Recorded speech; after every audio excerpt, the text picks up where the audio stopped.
झाण गिए कम कलंक डहेवि नित्य निरंजन नानमय ते परमपणवेवि ते परमपणवेवि।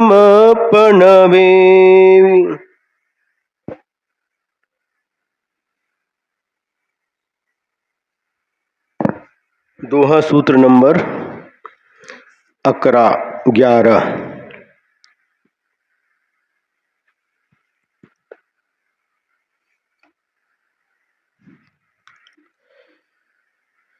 अथ तस्य एव मोक्षस्य अनंत चतुष्टय स्वरूपम फलम दर्शयति।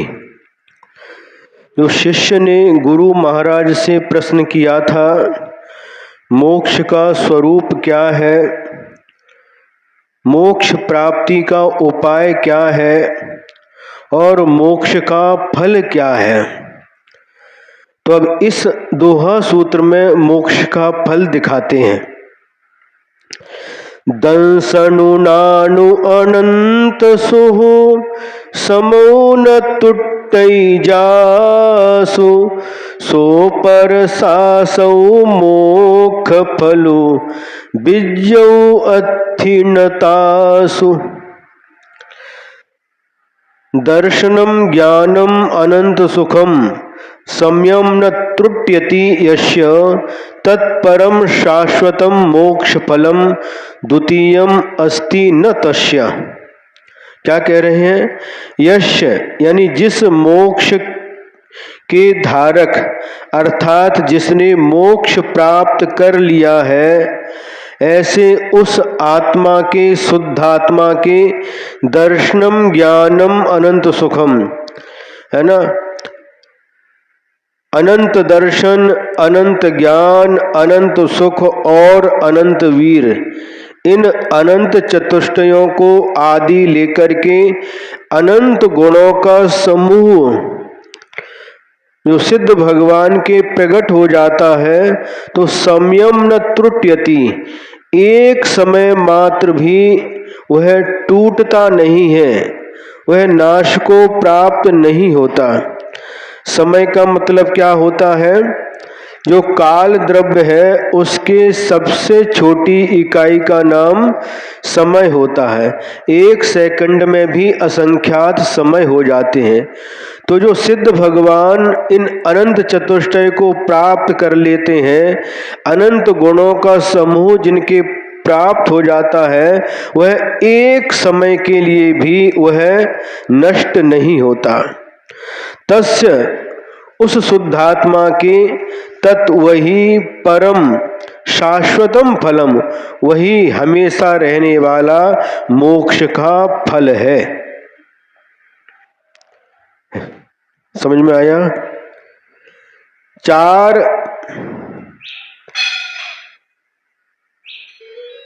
कर्मों के नाश से जो अनंत चतुष्टय प्रकट हुआ है, वह एक बार प्रकट हो जाता है तो एक समय के लिए भी वह नष्ट नहीं होता। वही अनंत चतुष्टय और अनंत गुण सिद्ध भगवान के मोक्ष का फल है। इसके सिवाय कोई दूसरा मोक्ष फल नहीं है। आप लोग प्रतिदिन भगवान का पूजन करते हैं, गुरु का पूजन करते हैं, और पूजन करते समय जब फल चढ़ाते हैं तो क्या मंत्र बोलते हैं? ओम ह्रीम श्री पार्श्वनाथ जिनेन्द्राय महामोक्ष फल प्राप्ताय फलम निरूपामीति स्वाहा। उस मोक्ष फल को चाहते हैं, है ना। तो मोक्ष फल की प्राप्ति हो, इसके लिए हमें निरंतर प्रयत्नशील रहना चाहिए। मात्र एक नारियल चढ़ा देने से, बादाम चढ़ा देने से, छुआरा चढ़ा देने से मोक्ष फल की प्राप्ति नहीं होती। समझ में आ रहा कि नहीं? आप पोता के पोता भर करके पूरा भगवान की बेदी भी भर दो, फिर भी आपको मोक्ष की प्राप्ति नहीं हो सकती। तो फिर महाराज ऐसा क्यों बोलते हैं? इसलिए बोलते हैं कि मुझे और कोई फल नहीं चाहिए। हे भगवान, हे बीतरागी प्रभु, मैं आपकी जो भक्ति कर रहा हूँ, मुझे और कोई सांसारिक फल की इच्छा नहीं है। मुझे एकमात्र मोक्ष फल चाहिए। पूजन करते समय भी एक एक मंत्र और एक एक पंक्ति के अर्थ की तरफ हमारी दृष्टि जाना चाहिए। बस तोता जैसी रटंत तोता ने रट लिया, बस वैसे ही शुरुआत कर ली, यह विधि ठाड़ो होए के, और अंत में बिन जाने व जानते रही टूट जो कोई। कब पूजा शुरू होती है और कब पूजा पूरी हो जाती है पता ही नहीं चलता। उसके एक एक पंक्ति के अर्थ की ओर हमारी दृष्टि जाना चाहिए। आप लोग विनय पाठ पढ़ते हैं और उसमें क्या बोलते हैं? तुम बिन मैं व्याकुल भयो, जैसे जल बिन मीन, जन्म जरा मेरी हरो, करो मोहे स्वाधीन। हे भगवान, आपके बिना मैं ऐसा व्याकुल हुआ कि जैसे जल बिन मीन, पानी में से यदि मछली को निकाल दो तो मछली जैसे तड़पती है, व्याकुल होती है, इतना व्याकुल मैं आपके बिना हुआ। ये पंक्ति तो आप बोलते हैं, क्या कभी इस पंक्ति के अर्थ की ओर आपकी दृष्टि गई? इसका अर्थ क्या है? और क्या वास्तव में कभी जिस दिन हमें जिनेंद्र भगवान बीतराग प्रभु के दर्शन नहीं हुए तो ऐसी व्याकुलता, ऐसी तड़पन मुझे मेरे मन में उत्पन्न हुई? जिस प्रकार से पानी के बिना मछली तड़पती है, क्या हम ऐसे तड़पे? नहीं हुए। इतनी नहीं होती जितनी बिना पानी के मछली को होती है। अरे वो बात अलग है, लेकिन ये पंक्ति क्या कह रही है कि जैसे पानी के बिना मछली तड़पती है। समझ में आ रहा है? मछली जल की है रानी, उसका जीवन है पानी। हाथ लगाओ तो डर जाएगी, बाहर निकालो तो मर जाएगी। बचपन में पढ़ाया जाता कविता, है ना? पानी से निकालो, पानी में ही उसका जीवन सुरक्षित रहता है, और पानी से जैसे ही बाहर निकालो तो उसका जीवन समाप्त हो जाता है, वह तड़पने लगती है। इतनी तड़पन क्या हमें भगवान के बिना हुई है? नहीं हुई, नहीं हुई, कभी भी नहीं हुई। यदि ऐसी तड़पन होती तो आप इस संसार में रहते ही नहीं। आप भी सिद्धालय में जाकर के अनंतानंत सिद्ध परमेष्ठियों के बीच में बैठ करके उस अनंत सुख का अनुभव कर रहे होते, और हम सभी लोग नमो सिद्धाड़म कह करके आपकी उस शुद्ध आत्मा को नमस्कार कर रहे होते। ऐसी तड़पन वास्तव में हुई नहीं। हम बोलते हैं, क्या क्या बोलते हैं? पूजन पढ़ते समय बहुत सारी पंक्तियां बोल देते हैं, लेकिन उसके अर्थ की गहराई तक हम नहीं पहुंच पाते, उसमें हम तल्लीन नहीं हो पाते। हमारी दृष्टि मात्र बाहर की तरफ रहती है। बस क्या चढ़ाया? बादाम। उन्होंने क्या चढ़ाया? अखरोट। उन्होंने क्या चढ़ाया? नारियल। उन्होंने क्या चढ़ाया? लवंग। उन्होंने क्या चढ़ाया? फूल। बस इन्हीं पर हमारी दृष्टि केंद्रित रह जाती है। जो अंतरंग परिणति होना चाहिए, उस पूजा का फल हमें मिलना चाहिए, उससे हम वंचित रह जाते हैं। बाहरी चीजों में ही हम उलझ करके रह जाते हैं। ये बाहरी चीज तो मात्र आलंबन है। जो आत्म विशुद्धि, आत्मा के परिणामों में जो निर्मलता आनी चाहिए, वो पूजा का फल है। यदि वो नहीं आई तो पूजा करने के बाद भी हमें उसके फल की प्राप्ति नहीं हुई। विशुद्धि बढ़ना चाहिए। भगवान के दर्शन करने से इतना सौभाग्य समझना चाहिए कि आज संसार में मेरे समान कोई दूसरा सौभाग्यशाली नहीं है, क्योंकि आज मैं वीतराग प्रभु के चरणों में बैठा हुआ हूं। आज मेरे दोनों नेत्र सफल हो गए। आज इन आंखों से मैं वीतराग छवि को निहार रहा हूं। आज मेरे कान सफल हो गए कि आज मैं जिनवाणी को सुन रहा हूं। आज मेरे दोनों हाथ इन भगवान को नमस्कार करने से सार्थक हो गए। आज मेरा मस्तक भगवान के चरणों में नतमस्तक होने से सार्थक हो गया है। ऐसे अंदर से एक आनंद की अनुभूति होना चाहिए। जिस प्रकार से आप सांसारिक कार्यों में भाग लेकर के आनंद मनाते हैं, मनोरंजन करते हैं और आनंद मनाते हैं, पंचेंद्रिय के विषयों का सेवन करते हुए आनंद मानते हैं, उससे भी कई गुना, 1000 गुना, लाख गुना आनंद हमको जिनेंद्र भगवान के चरणों में बैठ करके आना चाहिए। समझ में आ रहा है क्या? नहीं तो क्या, पूजा का मतलब एक थाली से उठाया दूसरी थाली में रख दिया, स्वाहा स्वाहा करके एक थाली खाली कर दी और जो खाली थाली थी उसको भर दिया। क्या अंतर, क्या पूजा हुई है? उस तरफ हमारे भाव लगने चाहिए, भाव जाना चाहिए। भाव किधर जाते हैं? पूजन तो कर रहे हैं, कौन आया, उन्होंने क्या चढ़ाया, बस इधर उधर देखते ही पूरी पूजा कब थाली खाली हो जाती है पता नहीं चलता और स्वाहा करके घर को वापस लौट जाते हैं।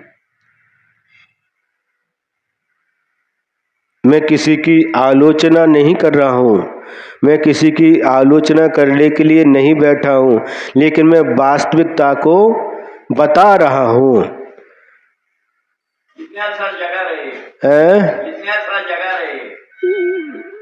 बिल्कुल भैया जी, अध्यक्ष जी, इनको एक बार अच्छे से समझा दो। जिस समय स्वाध्याय का समय होता है उसी समय धूल उड़ाते बाहर। एक बार स्पष्ट बता दो। 3-4 दिन हो गए लगातार, उनको बोल दो 8 बजे के पहले करना, नहीं तो 9:30 के बाद करना। अच्छी तरह से समझा दो उनको। प्रतिदिन उनको पास भेजना पड़ता है।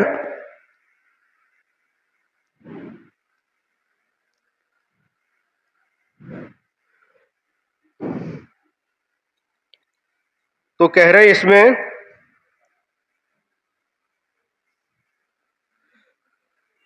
हाँ, जिसने मोक्ष प्राप्त कर लिया वह सुने ना सुनो, उनका नाम है सुने ना, सुनती नहीं। सुनो जिनवाणी सुनो, भगवान की वाणी सुनो। सुनाती बहुत हो, सुनती कम हो। भगवान ने या प्रकृति ने हमको एक मुख दिया है और 2 कान दिए हैं। जितना बोलते हैं उससे डबल सुनना चाहिए, लेकिन आप उल्टा करती हो। जितना बोलती हो उससे आधा भी नहीं सुनती। देखिए ना महाराज, सुना है ना? हाँ हाँ। जिस मोक्ष पर्याय के धारक शुद्ध आत्मा के केवल दर्शन, केवल ज्ञान, अनंत सुख, अनंत वीर, इन अनंत चतुष्टय को लेकर के अनंत गुणों का समूह एक समय मात्र के लिए भी नाश को प्राप्त नहीं होता, उस शुद्ध आत्मा के वही निश्चय से हमेशा रहने वाला मोक्ष का फल है। इसके समय मोक्ष का कोई दूसरा फल नहीं है। अब इसके बाद अथ अनंतरम 19 सूत्र पर्यंतम निश्चय व्यवहार मोक्ष मार्ग व्याख्यान स्थलम कथ्यते। अब इसके बाद में 19 यानी 19 दोहा सूत्र तक निश्चय व्यवहार मोक्ष मार्ग के व्याख्यान की मुख्यता से कथन किया जाता है। दोहा सूत्र नंबर 12। जीवः मोक्ष हेवरो दंसनु नानुचरेतो ते पुनतिन्नि भी अप मुनि निश्चय एहो बुत्तु। जीवादम मोक्षस्य हेतु वरम दर्शनम ज्ञानम चारित्रम तानि पुनः त्रीणि अपि आत्मानं मन्यस्व निश्चयेन एवं उक्तम। क्या कह रहे हैं? जीवानाम जीवों के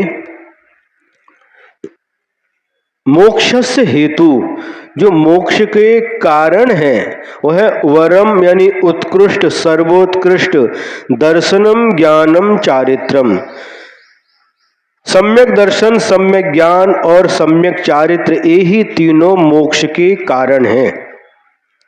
तत्वार्थ सूत्र के पहले सूत्र में भी लिखा है सम्यक दर्शन ज्ञान चारित्राणि मोक्ष मार्गः। सम्यक दर्शन सम्यक ज्ञान और सम्यक चारित्र ये मोक्ष का मार्ग है, यानी यही मोक्ष के कारण है। फिर वे तीनों त्रीणि अपि, वे तीनों ही, कौन तीनों? सम्यक दर्शन सम्यक ज्ञान सम्यक चारित्र, निश्चयेन निश्चय से, आत्मानम आत्मा को ही, मन्यस्व जानो, ऐसा उक्तम ऐसा श्री वीतराग भगवान ने कहा है। भेद रत्नत्रय रूप व्यवहार मोक्ष मार्ग साधक होता है और अभेद रत्नत्रय रूप निश्चय मोक्ष मार्ग साधने योग यानी साध्य होता है। इस प्रकार से निश्चय व्यवहार मोक्ष मार्ग का साध्य साधक भाव सुवर्ण सुवर्ण पाषाण की तरह जानना। एक साधक है और एक साध्य है। साधक माने उपाय और साध्य माने जिस उपाय से वह प्राप्त किया जा सकता है। उदाहरण दिया सुवर्ण पाषाण और सुवर्ण। एक सुवर्ण पाषाण होता है जिसके अंदर सोना रहता है। महाराज कहाँ मिलता है वो? है? हमें भी बता दो। उसके अंदर सोना होता है स्वर्ण पाषाण के अंदर, लेकिन जब सुनार उस विधि पूर्वक उस पाषाण में से स्वर्ण को अलग कर लेता है तो वह साध्य होता है। स्वर्ण पाषाण साधक है और स्वर्ण साध्य है। उसी प्रकार से व्यवहार मोक्ष मार्ग साधक होता है और निश्चय मोक्ष मार्ग साध्य होता है।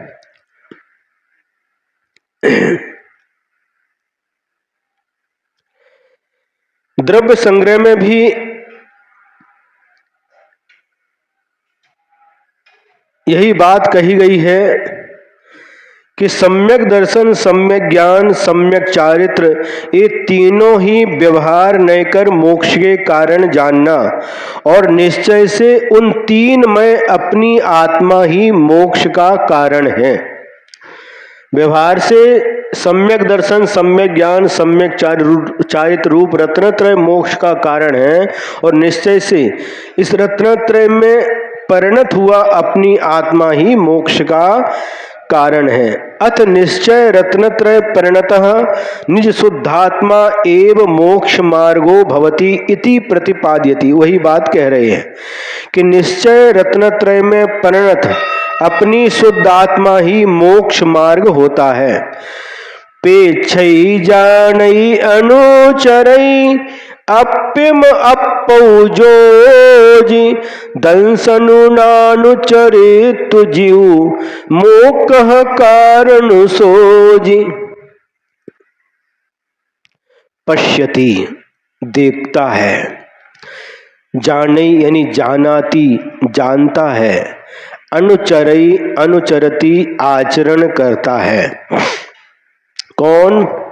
जो आत्मा, आत्मना मने अपने से अपने द्वारा, आत्मानम अपने को,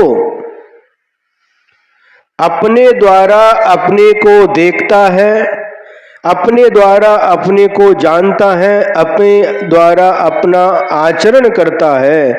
स एव वही विवेकी दर्शनम ज्ञानम चारित्रम, दर्शन ज्ञान और चारित्र रूप परिणत हुआ जीव, यह जीव यह आत्मा मोक्षस्य कारणम, मोक्ष का कारण है।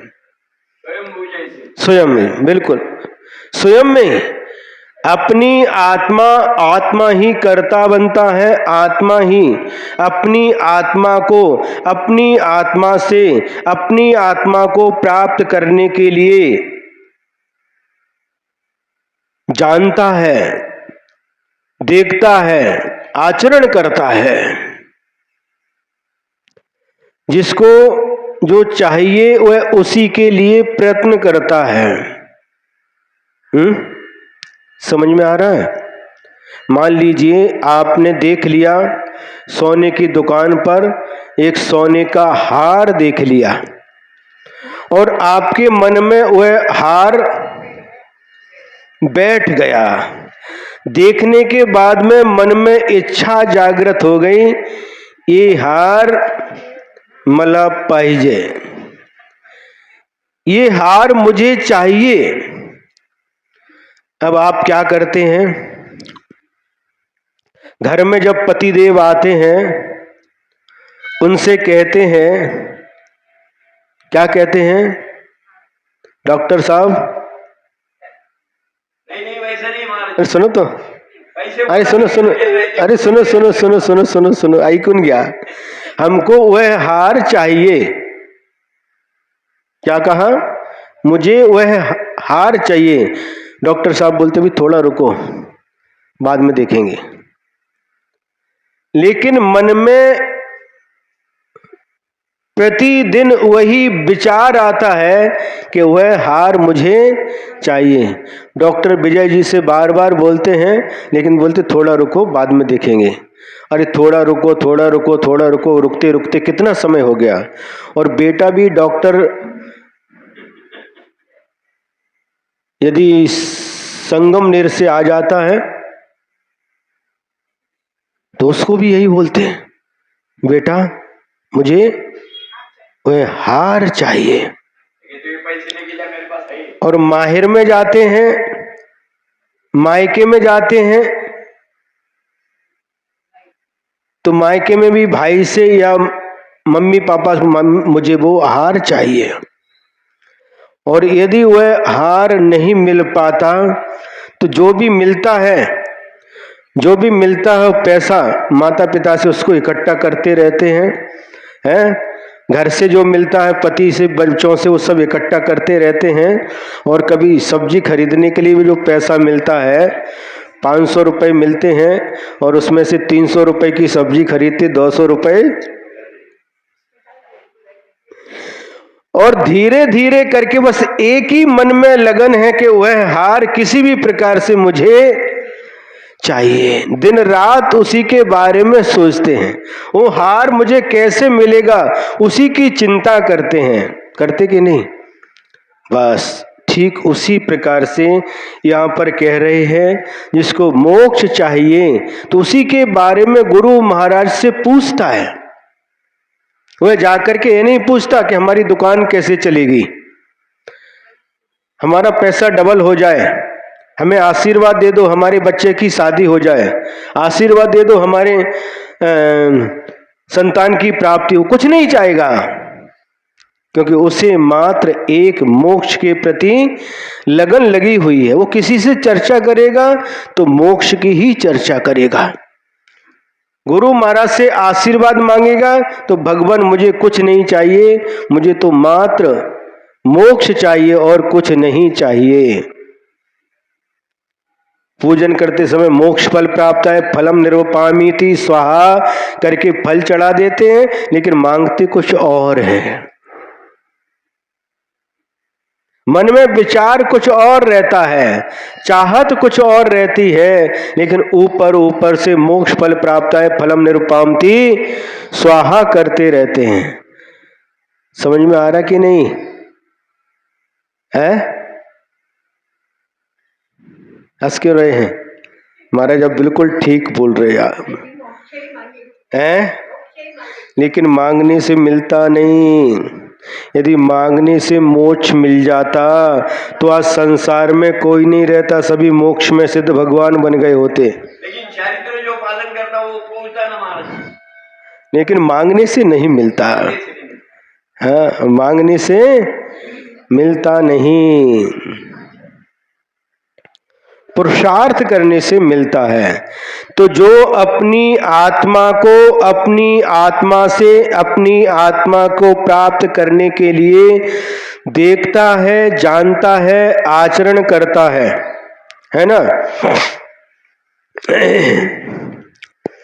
तो वही विवेकी दर्शन ज्ञान और चारित्र से परिणत हुआ वही आत्मा मोक्ष का कारण है, ऐसा जानो। इसी बात को द्रव्य संग्रह में आचार्य नेमिचंद सिद्धांत चक्रवर्ती ने लिखा है। क्या लिखा है? ऋणतयम नवट्टई अपाणम मुयत्तु अन्नदव यम्मी तम्मा तत्तिमयो होदिहु मोक्षस्य कारणम आदा। क्या लिखा? रत्नत्रय आत्मा को छोड़ करके अन्य दूसरे द्रव्यों में नहीं पाया जाता है। सम्यक दर्शन कहाँ पाया जाएगा? द्रव्य कितने होते हैं?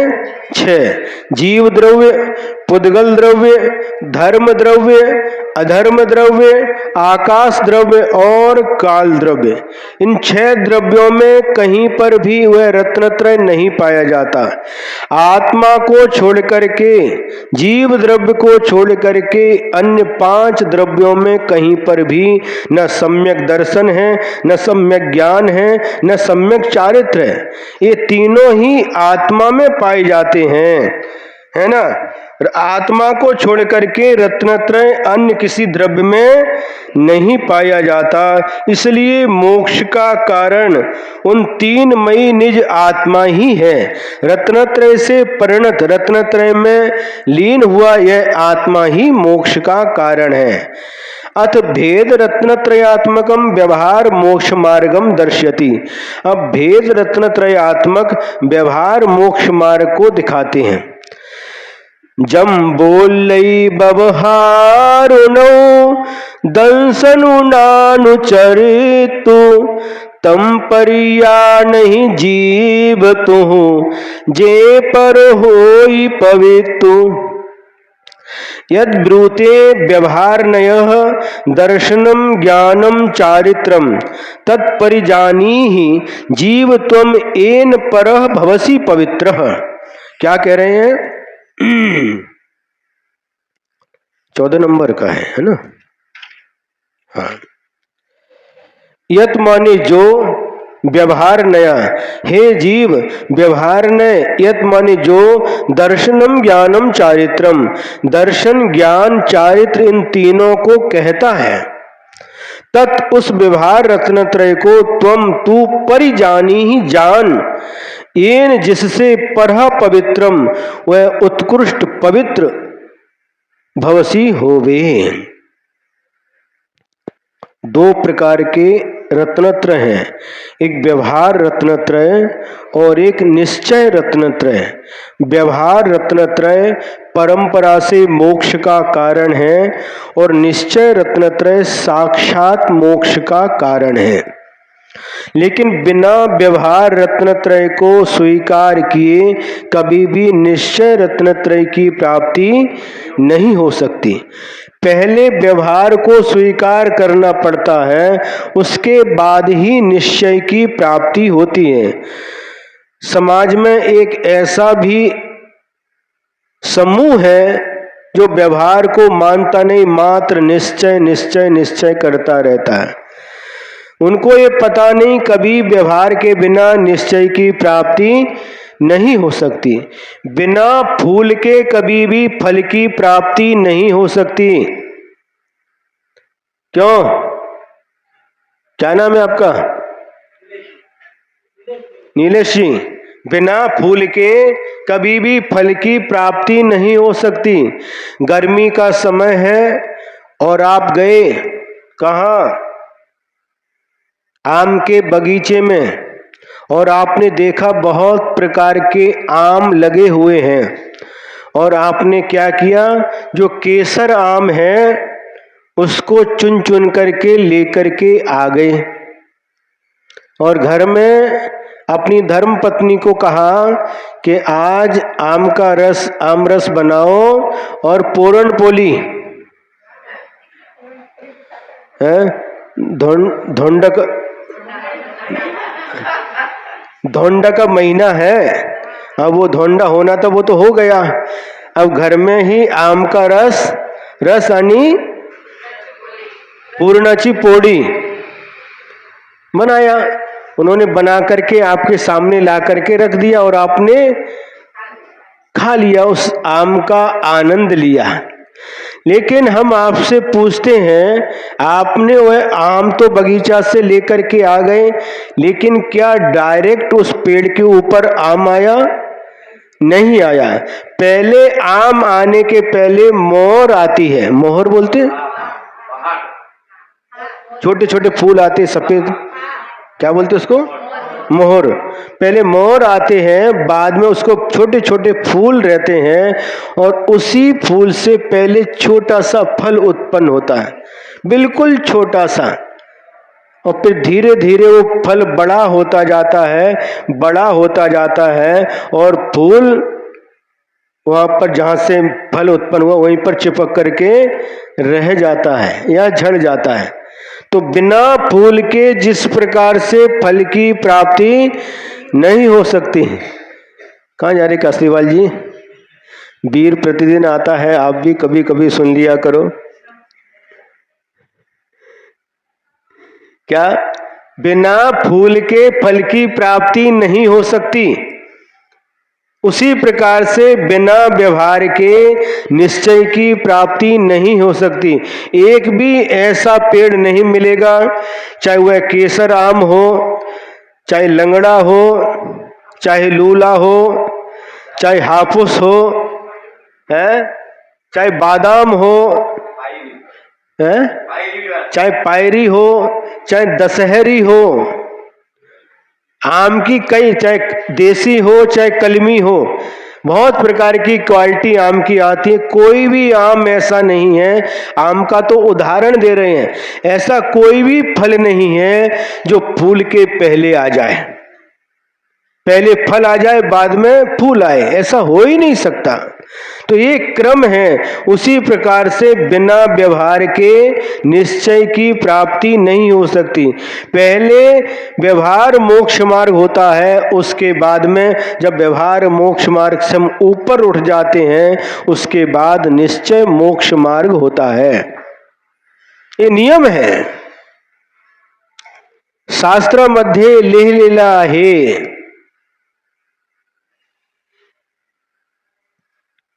लेकिन महाराज जी वो आम से भी रस नहीं होगा, क्योंकि वो अभी पका नहीं है। अरे पका हुआ लाए, पका हुआ लाए तो गिर जाता है पका हुआ। अरे थोड़ा गिरने से पहले ही तोड़ करके लाए उसको।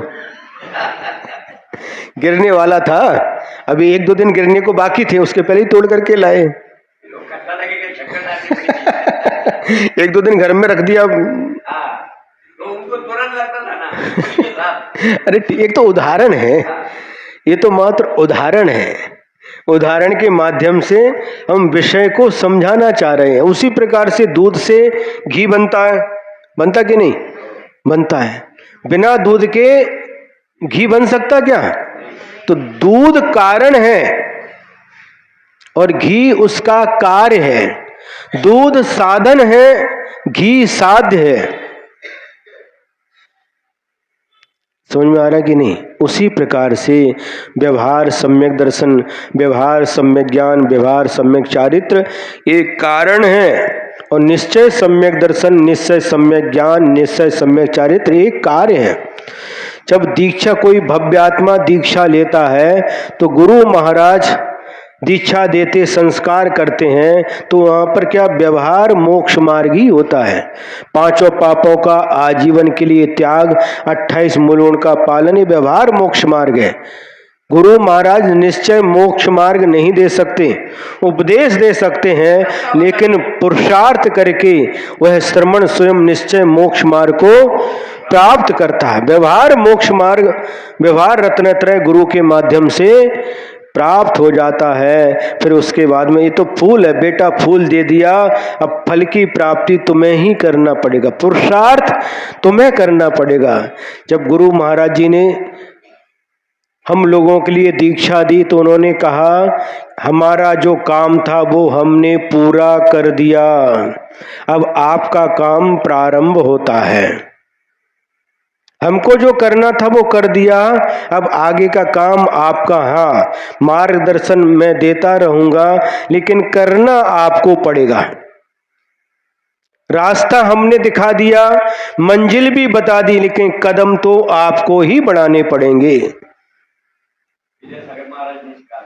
हाँ, वो बोले अगर आपको आनंद आता है ये साधु पद लायक है, हाँ, मैं बताओ, हाँ, बोले हम रास्ता बताएंगे, लेकिन पुरुषार्थ आपको ही करना पड़ेगा। बिल्कुल सही बात है। जो अनंत सिद्ध हुए हैं और भविष्य काल में होवेंगे, वे पहले व्यवहार रत्नत्रय को पाकर निश्चय रत्नत्रय रूप हुए हैं। व्यवहार साधन है और निश्चय साध्य। तीर्थंकर भगवान भी सबसे पहले व्यवहार रत्नत्रय को ही स्वीकार करते हैं। तीर्थंकर भगवान को जब वैराग्य होता है तो जाकर के वस्त्र आभूषण का त्याग करके पंचमुष्टि के सृज करके सबसे पहले व्यवहार मोक्ष मार्ग को ही स्वीकार करते हैं।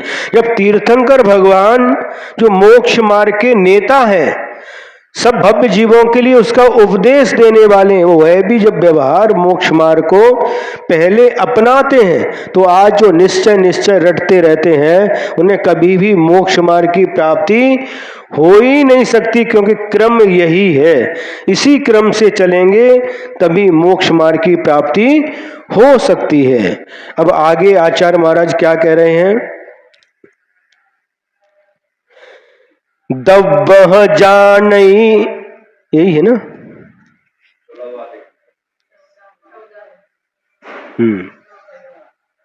क्या इसमें कहा था? व्यवहार ने जो सम्यक दर्शन, सम्यक ज्ञान, सम्यक चारित्र, इन तीनों को कहता है, उस व्यवहार रत्नत्रय को तू जान जिससे उत्कृष्ट अर्थात पवित्र हो सके। पहले कहा था 14 नंबर में। अब 15 नंबर के दोहा सूत्र में कह रहे हैं, दौ वही जाने जह ठिए ही तह जग मन नहीं जोजी, अपह के रो भाव डो अब चल दंसन सोजी। द्रव्याणि जानाति यथा स्थितानि तथा जगति मन्यते य एव आत्मनः संबंधी भावः अविचलः दर्शनम स एव। क्या कह रहे हैं? या एव द्रव्याणि, जो द्रव्यों को यथास्थितानि, जैसा उनका स्वरूप है वैसा ही जानाति, जानता है, तथा और उसी तरह जगति, इस जगत में मन्यते, श्रद्धान करता है, मानता है, स एव वही आत्मना संबंधी आत्मा का अविचलः भाव, चल मलिन अवगाढ़ दोष रहित निश्चल भाव है। स एव वही आत्मभाव दर्शनम सम्यक दर्शन है। सम्यक दर्शन का स्वरूप बताया है। कभी भी जिनवाणी सुनने का अवसर आए, 4 शब्द भी यदि हमारे कान में पड़ते हैं तो पता नहीं हमारा जीवन बदल जाता है। 4 शब्द भी यदि पड़ गए कानों में तो कब किसके जीवन के परिवर्तन में कारण बन जाएंगे, कुछ कहा नहीं जा सकता। इसलिए आप दर्शन करते हैं, अवश्य करिए। भगवान का अभिषेक पूजन करते हैं, जरूर करिए, लेकिन थोड़ा समय जिनवाणी को सुनने के लिए भी निकालिए। सुनिए, सुने ना, संसार की बात मत सुनो। ज्यादा टॉर्चर किया तो कल नहीं आएंगी। अरे जरूर आएगी वो। क्या जिसको रुचि होगी, जिसको रुचि जागृत हो जाएगी वह जरूर आएगा, मना करने के बाद भी आएगा। देखो एक शब्द के कैसे अर्थ निकलते हैं। उनका नाम है, आगरा की है वो, उत्तर प्रदेश की, इतनी दूर आ गई श्रीरामपुर, 18 घंटे ट्रेन से लगते आने में। सुनैना, देखिए क्या नाम है, सुनैना। अब इसके दो अर्थ देखिए, पहले सु अलग कर दिया और नैना अलग कर दिया। सुनैना, नैना मतलब आंख, अच्छे आंखों वाली, सुनैना, है ना। अब सुने अलग कर दिया, सुने आगे कर दिया और ना पीछे कर दिया, तो सुने ना, आइकत नहीं, सुनती नहीं। दो अर्थ निकलते हैं, समझे। शब्द का कैसे कैसे अर्थ निकलता, एक ही शब्द है, एक ही अक्षर है, लेकिन अर्थ कैसे निकलते हैं। वैसे ही भला का कोई वो तो उल्टा हो जाता है। कोई मेहमान आया, और मेहमान आया, उससे कहा, अपने बेटे से कहा, माँ ने, रोको मत जाने दो। वो जा रहे थे, जो मेहमान आए थे वो जा रहे थे, तो उनको कह दिया बेटे को, बेटे रोको मत जाने दो। क्या अर्थ हुआ, रोको, उनको रोक लो, जाने मत दो, रोको मत जाने दो। समझ में आया कि नहीं। और यही दूसरा व्यक्ति कहता है, रोको मत जाने दो। उतने ही अक्षर हैं, रोको मत जाने दो, ये चार ही शब्द हैं। अब कहां पर अल्प विराम किया तो उससे पूरा अर्थ बदल जाता है। रोको, काशीवाल जी को रोको मत जाने दो।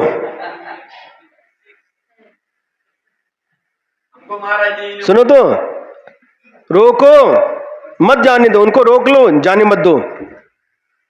समझ आया कि नहीं। अब क्या कहते हैं, रोको मत जाने दो। कहां पर अल्प विराम हुआ, कितना अर्थ बदल जाता है, पूरा अर्थ विपरीत हो जाता है। सुनिए, अभी सुनिए, मेरा पूरा सुनिए, बाद में हम आपका सुनते हैं। दोपहर में भी आना, हम दोपहर में भी। हाँ, आज एक बात ये हम बता देते हैं, ये ग्रंथ अभी लगभग 214 इसमें दोहा सूत्र है ना। तो ऐसे सुबह सुबह किया तो पूरा नहीं हो पाएगा, तो हमने विचार किया है कि शाम के समय भी, मतलब शाम को मतलब दोपहर में, कितने बजे से है, 3:30 बजे से है, धूप रहती, तुम लोग आपको पैदल आते क्या। तो एक बार और शाम को लेंगे, तो जिससे एक ग्रंथ, हमारी भावना है कि श्री रामपुर में ही पूर्ण हो जाए। कोपर गांव में प्रारंभ हुआ था, यहीं श्री रामपुर में पूर्ण हो जाए। और यदि सुबह ही करेंगे तो ये पूरा होने वाला नहीं है। क्या विचार है आप लोगों का। जब आप बोलेंगे तब हम आएंगे सब क्यों मर जाते हैं। सिर मत हिलाओ, मुंह से बोलो। हाँ, लेकिन देखो देखो कैसे, जहां बोलना रहता है वहां चुप बैठती है, जहां चुप रहना चाहिए वहां पर बोलती। क्या, जहां पर बोलना चाहिए वहां पर चुप बैठती है, और जहां पर चुप रहना चाहिए वहां पर बोलती है। जाते ही नाम है ना। अरे सुनो तो, एक नई बहू आई, शादी होकर के आ गई, और नई नई थी बेचारी, बहुत भोली भाली थी। और पड़ोस में किसी का फंक्शन था, शादी थी, और बहू गई। सासू माँ ने कहा, बेटा तुम जाओ शादी में, तुम चली जाओ, हमने तो बहुत शादियां की हैं, तुम जाओ। बहू बहुत भोली भाली थी, और जाकर के शांत बैठी रही। कार्यक्रम हो गया, और जो भी था अल्प उपहार, क्या है, आज भी लिखा है अल्पोफार सुनीता कासलीवाल के यहाँ, पुलक मंच वालों का सबका है। तो सुनो, तो अब उसने क्या किया, जो भी था करके वापस घर आ गई। तो जो उस सासू माँ की सहेलियां थी, उन्होंने कहा ये तुम्हारी बहू अलग ही है, क्यों? वो कुछ नहीं किया, शांत बैठी रही, ना उसने गाया ना नाचा। फंक्शन में जाते तो नाचते हैं, गाते हैं, बजाते हैं। अच्छा ठीक है, बहू को समझ, बेटा ऐसा नहीं करते, जब जाते हैं ना तो वहाँ पर जाकर के खुश रहना चाहिए, गाना चाहिए, ढोलक बजाना चाहिए, नाचना चाहिए। अच्छा ठीक है सासू माँ, गलती हो गई, अगली बार से ऐसा नहीं करूँगी। और दूसरी बार क्या हुआ, किसी के यहाँ किसी का मरण हो गया था, किसी की मौत हो गई थी, और सासू माँ ने कहा बेटा हम अभी व्यस्त हैं, तुम उनके यहाँ चली जाओ, उनके यहाँ जाकर के आओ। तो वहाँ गई थी। तब उसने कहा कि सासू माँ ने हमें समझाया था, पहली बार मैंने गलती की थी, अभी गलती नहीं करूँगी। और वहाँ जाकर के वो गाने लगी, नाचने लगी, बजाने लगी। सब लोग देखने लगे, कैसी अजीब लेडीज है। कुछ कोई बोला नहीं, उसको कुछ नहीं बोला। फिर सासू माँ से कहा, क्या कहा, अरे आपकी ये बहू कैसी है? वहां तो सब लोग बैठे हैं, मौत हुई है, और वहां पर नाच रही है, गा रही है, बजा रही है। अच्छा ठीक है, हमारी नई बहू है, थोड़ी भोली भाली, हम समझा के भेजते हैं। फिर उसको समझा दिया कि बेटा ऐसा नहीं करते, जब वहां जाते हैं तो रोना चाहिए, भले ही आंसू नहीं आए फिर मैं करके थोड़ा तो रोने का नाटक तो करना चाहिए जब कोई वहां जाते हैं। हाँ ठीक है सासू माँ, अगली बार हम ऐसी गलती नहीं करेंगे। अब तीसरी बार में क्या हो गया, किसी के यहाँ बच्चा हुआ था, और सासू माँ ने फिर अपनी बहू को भेज दिया कि बेटा जाओ, वहां पर बच्चा हुआ, जाओ, मैं थोड़ी सी व्यस्त हूँ, तुम जाओ, जा करके आओ। और वहां गई, और सासू माँ की बात, हाँ यहाँ जाके रोना चाहिए, और वहां पर जाके रोना चालू कर दिया। बच्चे का जन्म हुआ तो खुशियों का माहौल, तो वहां रोना चालू कर दिया। फिर सहेलियों ने समझाया, उनकी सहेलियां जो थी सासू माँ की, फिर बताया ये आपकी कैसी बहू है, जहां पर नाचना रहता है वहां तो शांत बैठती है, और जहां पर रोना होता है वहां पर नाचती गाती है, और जहां पर खुशियां मनाना चाहिए वहां पर आकर के रोती है। छोटी बहू है, नई है, हम समझाते हैं। और उन्होंने फिर अच्छी तरह समझा, बेटा कहाँ पर नाचना गाना, कहाँ पर रोना, और कहाँ पर हंसना। ये बढ़ जाते भी ऐसी हैं।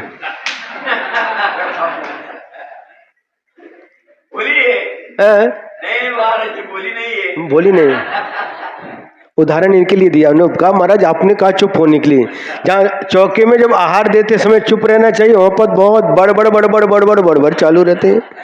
मास्क लगाए ना महाराज जी, मास्क नीचे कर लिया,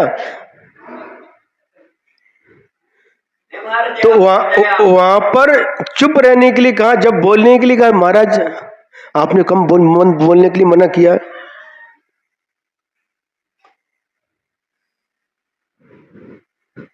वो वैसी बहू जैसी नहीं है, वो तो उदाहरण दे रहे हैं, वो तो अच्छी बहू है। सिरापुर में आई, समझ के लेना पड़ेगा। हाँ अच्छा, सासू भी बन गई, अच्छा हाँ हाँ, तो थोड़ा तो बोलना पड़ता ना, जब बहू बन के आई तो सासू बोलती थी, अब सासू बन गई तो बहू की समझ में आ रहा कि नहीं। दोपहर में भी 3:30 बजे जहाँ भी आहार होगा, जो स्थान निश्चित किया जाएगा, आपको सूचना मिल जाएगी, और वहाँ पर भी स्वाध्याय होगा। आएंगे ना? हाँ वाह, अब समझदार हो गई। क्यों है? हाँ बहुत अच्छा, हाँ बिल्कुल, वही श्री रामपुर में, तो हम कोपर गांव से थोड़ी बुला रहे हैं आपको, कहाँ की बैजापुर की हो? हाँ तो पूना रहोगी, पूना से थोड़ी बुला रहे, जब श्री रामपुर में रहेंगे तब तक। समझ में आ रहा कि नहीं सबको? दादी जी, प्रीतम की मम्मी, सुमिता की मम्मी बहुत अच्छी दादी है हमारी, बहुत अच्छी लगती है हमको ये दादी है। पहले दिन से आखिरी दिन देख रहे बहुत अच्छे हैं, शांत स्वभाव है, प्रवचन भी सुनते हैं, आहार भी देते हैं। अरे सुनो हमारी पूरी बात तो होने दो। हाँ, हाँ। क्यों? साधना मेडिकल सभी के लिए कह रहे हैं। करेल वाली दादी, मेरठ वाली दादी, जो भी हैं, इन लोगों को तो बोल नहीं सकते क्योंकि दुकानदार हैं। फिर भी अगर समय मिलता है, बीच में दुकान तो बंद करते ना 2 घंटे के लिए, हैं? जितना समय मिले उतना लाभ लेना चाहिए, क्योंकि ये समय बार बार आता नहीं। क्यों? सुनाई पड़ रहा क्या? हाँ, जहां भी रहेंगे सभी इसका लाभ लो। क्यों वो कह रहे हैं? ये 4 शब्द जिनवाणी के हमारे कान में जाएंगे, पता नहीं कौन से शब्द हमारी जिंदगी को बदल देंगे, कुछ नहीं कह सकते। आचार्य गुरुदेव श्री विद्यासागर महाराज जी थे, फिर सुनाएंगे बाद में। तो आज 9 साल की उम्र थी। क्या चालू है? आचार्य गुरुदेव विद्यासागर महाराज जी की 9 साल की उम्र थी और सेडवाल कर्नाटक में पंच कल्याणक महोत्सव हुआ था। तब आचार्य श्री के माता पिता पूरे परिवार के साथ पंच कल्याणक देखने के लिए गए थे। तो चारित्र चक्रवर्ती आचार्य शांति सागर महाराज जी के मुख से उन्होंने प्रवचन सुना 9 साल की उम्र में, और एक कथा सुनी, उससे पूरा उनका जीवन बदल गया। और मुझे 11 साल की उम्र में आचार्य श्री विमल सागर महाराज जी का उपदेश सुना, और उन्होंने क्या सुनाया वो अभी समय नहीं, बाद में सुनाएंगे। उससे हमारा जीवन में परिवर्तन होना चालू हो गया।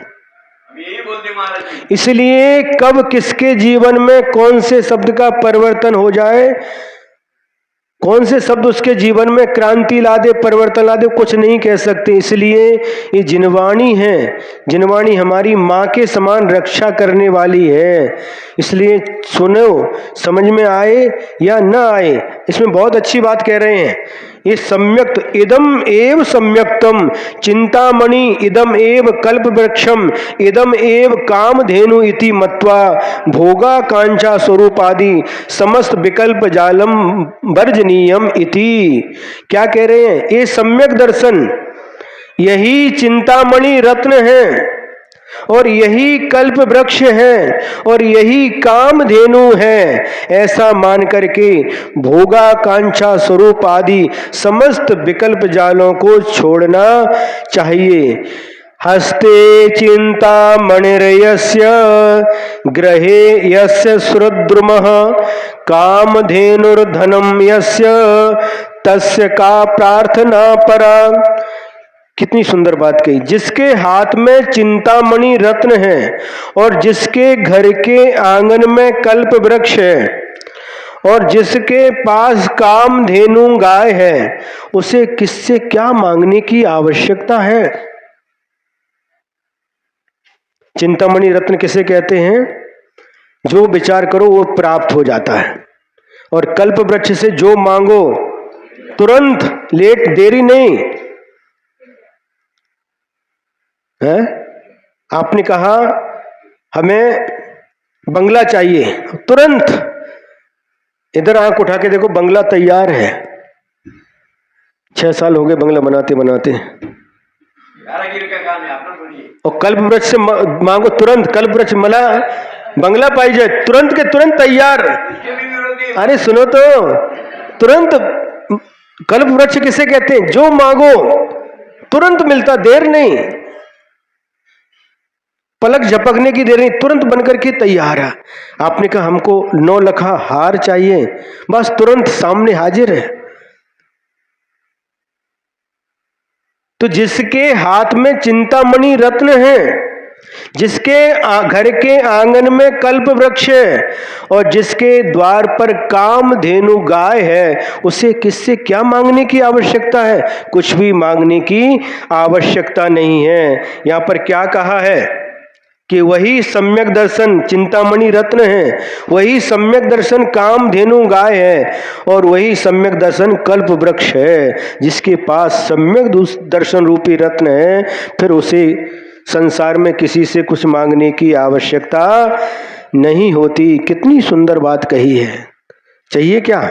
हमारा सम्यक दर्शन तो नहीं चाहिए, कल्प वृक्ष मिल जाए तो अच्छा है। महाराज मेरे 3 सवाल रहे। कामधेनु गाय मिल जाए तो अच्छा है, चिंतामणि रत्न मिल जाए तो अच्छा है, हमारा सम्यक दर्शन नहीं चाहिए है? लेकिन कह रहे सम्यक दर्शन ही कल्प वृक्ष है, सम्यक दर्शन ही कामधेनु है, और सम्यक दर्शन ही चिंतामणि रत्न है। जिसको ये मिल जाता है तो मालो माल हो जाता है। आगे का भी आपका कार्यक्रम है, हमारा भी समय लगभग हो गया, पूर्ण हो चुका है। दोपहर का समय क्या है? 3:30 बजे। स्थान एक नहीं रहेगा, जिधर आर होगा जहाँ कहीं भी परिवर्तन होता रहेगा। हाँ, मैसेज आपको मिल जाएगा। यदर्थ मात्रा पदवाक्यहीनम मया प्रमादाद्यदि किंचनोक्तम तन्मे क्षमित्वा विदधातु देवी सरस्वती के बल बोधि लब्धिम बोधि समाधि परिणाम शुद्धि स्वात्मोपलब्धि शिव सौख्य सिद्धि चिंतामणिं चिंतित वस्तुदाने त्वं वन्द्यमानस्य ममास्तु देवी त्वं वन्द्यमानस्य ममास्तु देवी। द्वादशांग जिनवाणी माता की, परम उपकारी परम पूज्य आचार्य गुरुवर्षि विद्यासागर जी महाराज की जय। समस्त मुनि संघ की बोले परम पूज्य आचार्य श्री पुलक सागर गुरुदेव की जय।